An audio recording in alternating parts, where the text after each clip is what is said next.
Assalamualaikum warahmatullahi wabarakatuh. Waalaikumsalam warahmatullahi wabarakatuh. Perkenalkan, kami dari kelompok 6 yang beranggotakan 4 orang, yaitu Muhammad Isa Mutakin dan saya Muhammad Jalipah Regi, dan ini Rapi Sidi dan Rahmadi yang tidak datang karena berhalangan sakit.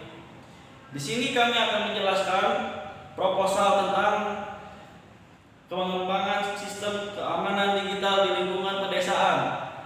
Assalamualaikum warahmatullahi wabarakatuh. Perkenalkan, nama saya Muhammad Isa Mutakin, dan di sini saya akan menjelaskan proposal bab pertama, itu bab 1. Bab pertama yaitu latar belakang pemanfaatan teknologi informasi dan komunikasi telah menjadi bagian integral dari transformasi masyarakat global. Namun dengan perkembangan ini juga datang tantangan baru berkait keamanan digital. Dalam konteks ini, Pemdes Kabupaten Sukabumi menyadari urgensi untuk meningkatkan sistem keamanan digital sebagai bagian integral dari peningkatan kualitas pelayanan kepada masyarakat.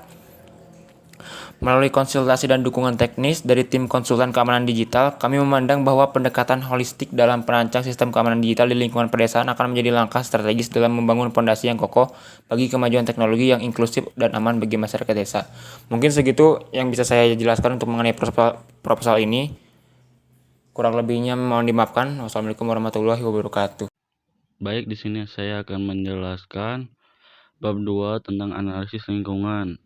Analisis lingkungan, arsitektur jaringan pedesaan.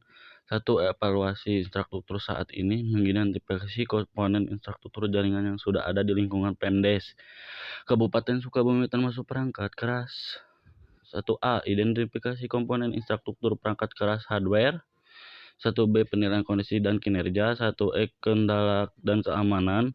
1D. Ketersediaan dan kapasitas. 1E. Dokumen dan topologi jaringan. 2. Kebutuhan perangkat keras lunak baru, menganalisis kebutuhan perangkat keras dan lunak tambahan yang diperlukan untuk memperkuat keamanan jaringan seperti penggunaan firewall yang lebih canggih, sistem deteksi intrusi, dan perangkat lunak ekstraksi data. 2A. Analisis kebutuhan perangkat keras hardware. Peningkatan router, switch, dan access point, server yang memadai, penambahan perangkat deteksi dan proteksi. 2B. Kebutuhan perangkat lunak software. Pembaharuan perangkat lunak keamanan, memastikan perangkat lunak keamanan seperti firewall, antivirus, dan sistem deteksi yang ada telah diperbarui ke versi terbaru dan mempertimbangkan upgrade jika diperlukan. Enkripsi data yang lebih kuat. Software manajemen jaringan. 3. Perencanaan infrastruktur jaringan yang tangguh. 3A. Perancangan infrastruktur jaringan. 3B. Stabilitas dan fleksibilitas. Perencanaan untuk pertumbuhan fleksibilitas jaringan. 4. Sistem pengamanan jaringan yang diusulkan. 4A. Infrastruktur proteksi jaringan. 4B. Penerapan enkripsi keamanan data. B. Sistem pengamanan jaringan yang diusulkan. 1. Investasi firewall dan proteksi jaringan. Baik, bab 3. Pengendalian keamanan digital desa. 2. Pengendalian keamanan digital desa. Penyuluhan dan pelatihan keamanan digital. Program penyuluhan karyawan dan warga.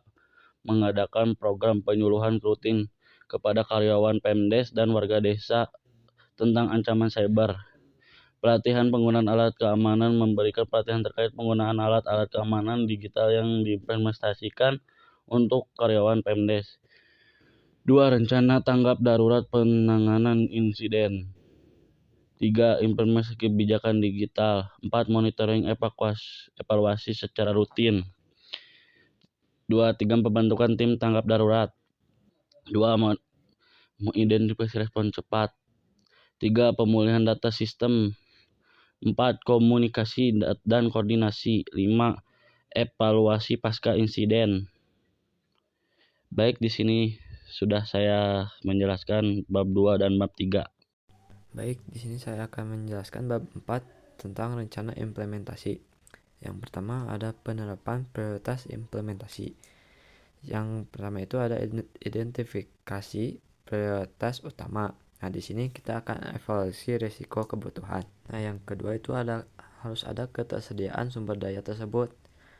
Nah, yang ketiga sudah pasti ada kritikitas terhadap operasi layanan. Nah, di sini ada yang kedua, alokasi sumber daya. Nah, yang pertama jelas harus ada dana dan anggaran. Yang ketiga sudah pasti harus ada sumber daya manusia tersebut. Nah, sudah pasti di sini membutuhkan infrastruktur dan teknologi untuk memajukan program kita. Nah, lalu ada komunikasi dan kolaborasi yang tentunya itu sangat penting untuk menjalankan hal tersebut. Nah, di sini juga saya akan menjelaskan bab 5 yaitu anggaran dan manajemen proyek. Nah, yang pertama itu manajemen proyek. Manajemen proyek itu salah satunya ada perangkat keras dan perangkat lunak. Nah, yang kedua ada sumber daya manusia. Yang ketiga ada konsultan keamanan dan yang keempat ada pemeliharaan dan pembaruan. Nah, lalu di rincian biaya bisa dilihat sendiri ada perangkat lunak keamanan, perangkat jaringan, gaji karyawan, pelatihan karyawan dan konsultan keamanan dan pemeliharaan tahunan, layanan internal dan totalnya yaitu 1.320.000. Oke, saya Rahmadi Holidin yang akan menjelaskan bab 6 yaitu kesimpulan. Itu Rencana Keamanan Digital Pemdes Kabupaten Sukabumi menguraikan langkah-langkah yang diperlukan untuk meningkatkan keamanan sistem, mengelola resiko, dan melindungi data serta infrastruktur dari serangan cyber. Dengan alokasi sumber daya yang tepat, implementasi rencana secara sistematis, dan fokus pada kebutuhan mendesak, diharapkan Pemdes dapat meningkatkan keamanan digitalnya untuk memberikan layanan yang lebih aman dan andal kepada masyarakat.